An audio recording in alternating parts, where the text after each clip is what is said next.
fazer uma síntese a partir de duas declarações do Moraes, e eu já tinha exibido aqui ontem, mas dentro de um vídeo maior.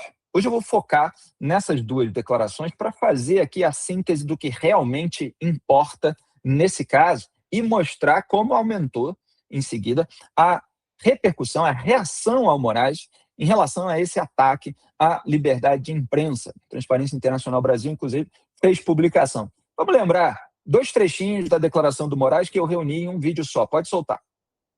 Sigilo de fonte, que é uma garantia constitucional consagrada por essa Suprema Corte, mas que nunca se confundiu e nunca e jamais se confundirá com o escudo protetivo para a prática de atividades ilícitas. Sigilo da fonte, que é uma garantia essencial para a defesa da democracia, e não um instrumento oculto para associações criminosas praticarem impunemente diversas infrações penais. Não confundamos jornalistas investigativos com jornalistas investigados pelas práticas criminosas. Muito bem, esse foi o discurso do Alexandre de Moraes durante a sessão de julgamento no STF ontem sobre outro tema, na qual o ministro Edson Fachin prestou solidariedade ao Flávio Dino e defendeu que a colegialidade eventualmente vai confirmar ou vai rejeitar medidas tomadas por decisão monocrática, como essa do Moraes. E o Dino aproveitou para se exaltar, dizendo que ele tem coragem, muita coragem, e agradeceu a solidariedade. Vamos ver a análise que eu publiquei na rede social X. Pode colocar o primeiro print. Sigilo de fonte não é, aspas, escudo protetivo para a prática de atividades ilícitas, fecha aspas, disse Moraes, como vocês acabaram de ver. Desde 2019, ele usa o inquérito das fake news, além de Davi Alcolumbre na presidência do Senado, como escudo protetivo de ministros do STF, contra reportagens e investigações baseadas em fatos comprovados. Próximo print. Foi assim com a matéria sobre o codinome de Dias Toffoli na Odebrecht, com a apuração da Receita Federal que atingiu as então esposas de Toffoli e Gilmar Mendes, e agora com as publicações sobre o uso de carro oficial do Tribunal de Justiça do Maranhão pela família de Flávio Dino. Isto sem falar na devassa ordenada por Moraes em fevereiro sobre funcionários da Receita acusados de vazar informações sigilosas de integrantes do STF na esteira da revelação do contrato de 130 milhões de reais da esposa do ministro com o Banco Master. Qualquer magistrado sabe que não se pode violar sigilo de fonte jornalística para identificar informante, nem para descobrir atividades supostamente ilícitas, seja do informante, seja do jornalista, até porque os fins não justificam os meios. Mas Moraes, de antemão e a posteriori, criminaliza reportagens e investigações na tentativa de legitimar o seu atropelo à Constituição. Ele taxa de perseguição, entre aspas, o exercício incômodo do jornalismo, passando ele próprio a perseguir judicialmente o autor das matérias, sem ter sequer competência para supervisionar inquérito de cidadão sem foro privilegiado no STF, muito menos autoridade para suplantar o texto constitucional. A proteção do sigilo da fonte não impede a apuração por outros caminhos de eventuais crimes cometidos por informantes e ou jornalistas. Impede apenas o atalho investigativo da violação, que compromete o direito da sociedade de ser informada. Diálogos com a fonte, encontrados em celular apreendido de jornalista, não podem ser usados para justificar a ordem anterior de busca e apreensão, por mais indícios de crime que eventualmente apareçam nele, no celular, inclusive sobre transações financeiras. Aspas, não confundamos jornalistas investigativos com jornalistas investigados pelas práticas criminosas, fecha aspas, disse também Moraes, emplacando o seu enésimo chavão e reforçando o método da criminalização antecipada para fins de abuso de poder e blindagem corporativista. O ministro raciocina a partir de frases feitas, que, como tais, ignoram os elementos concretos do caso em tela e não distinguem os pontos específicos de debate, mas sim coletivizam as condutas individuais e multiplicam os saltos lógicos típicos de suas manifestações orais e decisões escritas. Salto lógico é uma falha no pensamento em que a conclusão de um argumento não se conecta com as ideias anteriores, faltando passos intermediários para provar o ponto, o que torna o raciocínio fraco ou falso. É difícil cravar, no caso de Moraes, o quanto cada falha no pensamento decorre de fraqueza cognitiva ou de falseamento deliberado. Mas, historicamente, por um motivo, por outro ou por ambos, figuras autoritárias jamais se constrangem em parecer tolas ao justificar ações abusivas, tomadas na ânsia de punir desafetos ou de blindar a si próprias e aliados.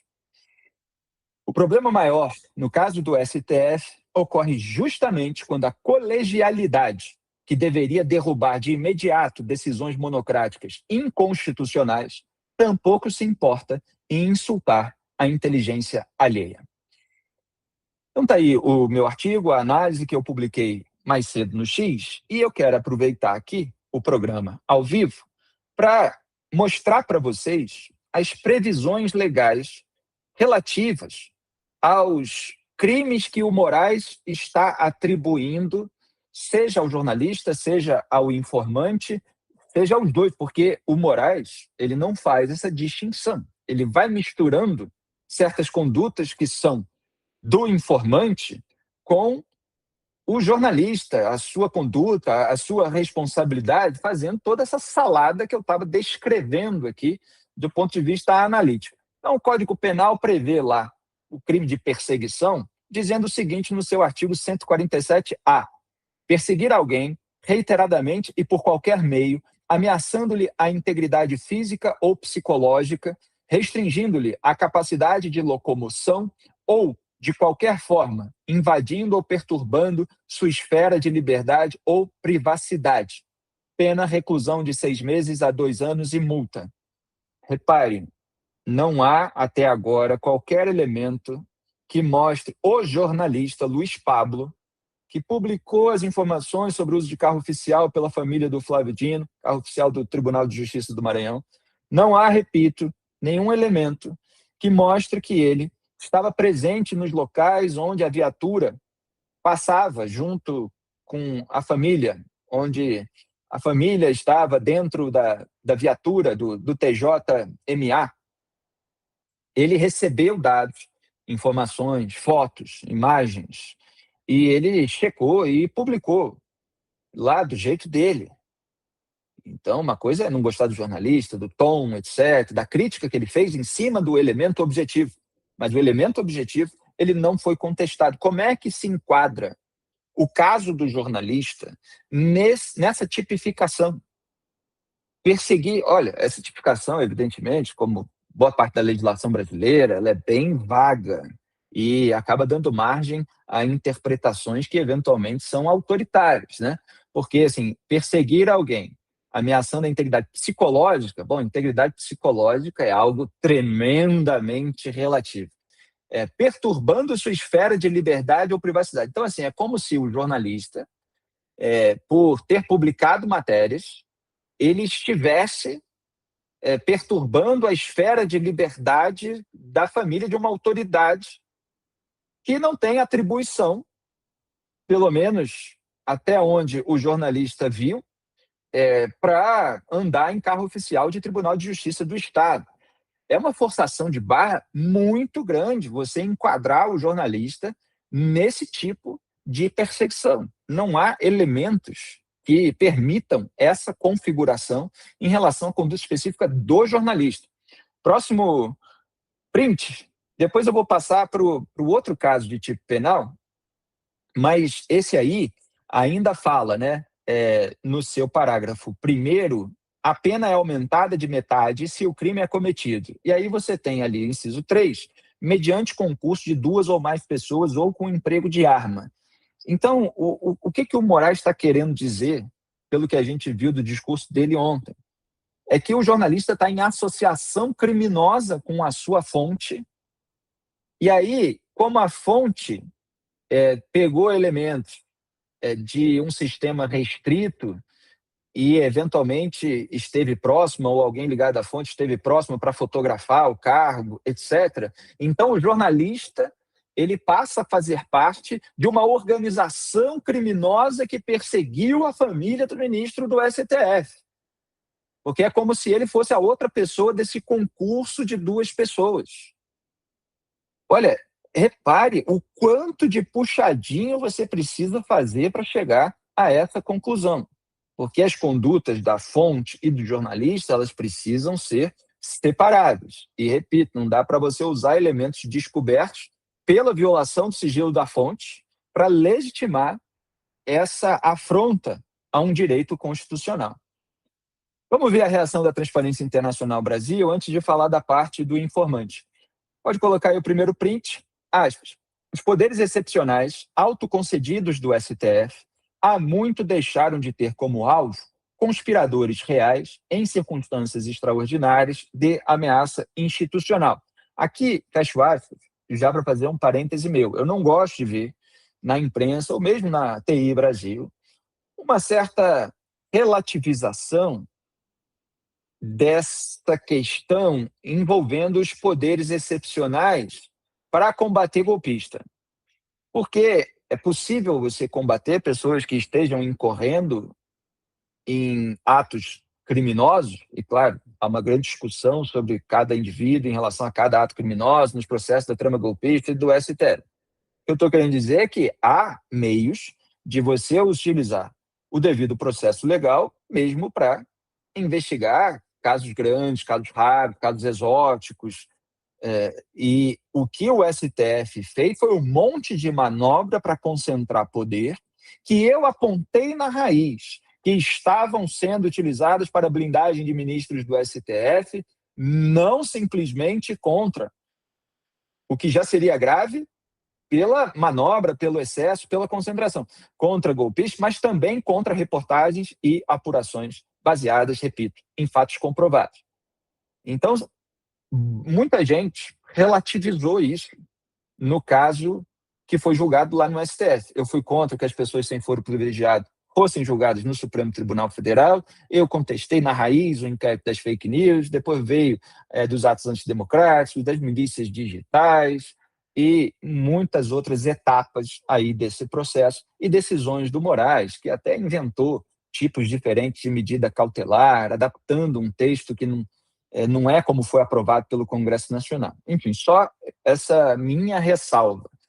Passaram, continua a TI Brasil, a servir sistematicamente a blindagem de ministros contra o escrutínio público em investigações, a retaliação contra whistleblowers e, por vezes, até a vendetas pessoais.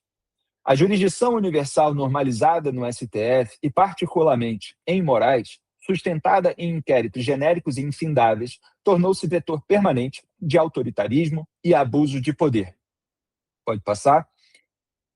O bonapartismo de Moraes, isso aí é uma referência a Napoleão Bonaparte, e a complacência de seus pares pavimentam o caminho para a escalada autoritária. Dão razão a quem despreza a razão. Olha, escalada autoritária, já lembrei várias vezes, o meu vídeo de 2019 em emissora de rádio, foi a expressão que eu utilizei lá há mais de 7 anos, defendendo a CPI da Lava Toga por ser a oportunidade constitucional, que é o Senado que fiscaliza o Supremo, de conter a escalada autoritária de ministros do STF. E olha só, estamos em 2026 e essa expressão continua aparecendo, ou voltou a aparecer. As lideranças verdadeiramente democráticas do país devem assumir a responsabilidade de restaurar os limites constitucionais ao exercício do poder pelo STF, antes que a reação a esses abusos deixe de ser uma demanda por normalidade constitucional e passe a se manifestar como ataque irrefreável à própria Corte e à sua independência. Próximo. O enfraquecimento institucional do Supremo será consequência não de seus críticos, mas da incapacidade de seus membros de se submeterem aos limites que a Constituição impõe a todos os poderes da República. Então, que se quer dizer também aí com esse texto? É que, olha, se o Supremo ficar abusando para se blindar contra qualquer inconveniência, ele vai deixando um caldo cultural muito perigoso também, por outro lado. Quer dizer, existe o abuso, existe o perigo dos próprios atos, como a gente está mostrando aqui. Agora, existe também a raiva, o ódio que fica na sociedade, que pode fazer com que malucos, delinquentes ou outras pessoas, eventualmente incorram em atos que nós também condenamos, de violência, de golpe, etc. Então, é muito ruim sobre todos os aspectos que existe essa concentração de poder e esses abusos. E isso não é culpa dos críticos que, como eu, estão falando em defesa da instituição Supremo Tribunal Federal, da instituição Poder Judiciário, da independência, da separação dos poderes, portanto, dos pressupostos democráticos e da democracia, embora o Supremo Tribunal Federal atual, ou seja, os seus ministros, tenham banalizado esse termo, porque, em nome da defesa da democracia, eles violam os pressupostos democráticos, incluindo o sigilo da fonte, que é previsto pela Constituição. Então, esses são pontos gravíssimos.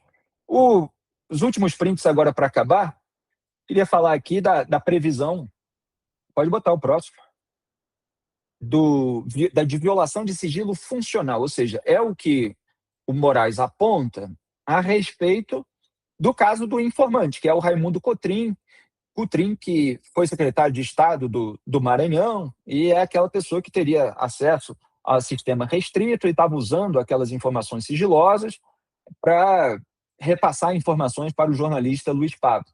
Repito, o jornalista tem direito constitucional de publicar matérias, mesmo que elas venham de um informante que teve acesso a material restrito. Ele não pode ser punido, não pode ser responsabilizado por isso. Mas vamos analisar aqui o caso da violação de sigilo funcional. Artigo 325, revelar fato de que tem ciência em razão do cargo e que deva permanecer em segredo ou facilitar-lhe a revelação. Pena detenção de 6 meses a 2 anos ou multa se o fato não constitui crime mais grave. Próximo.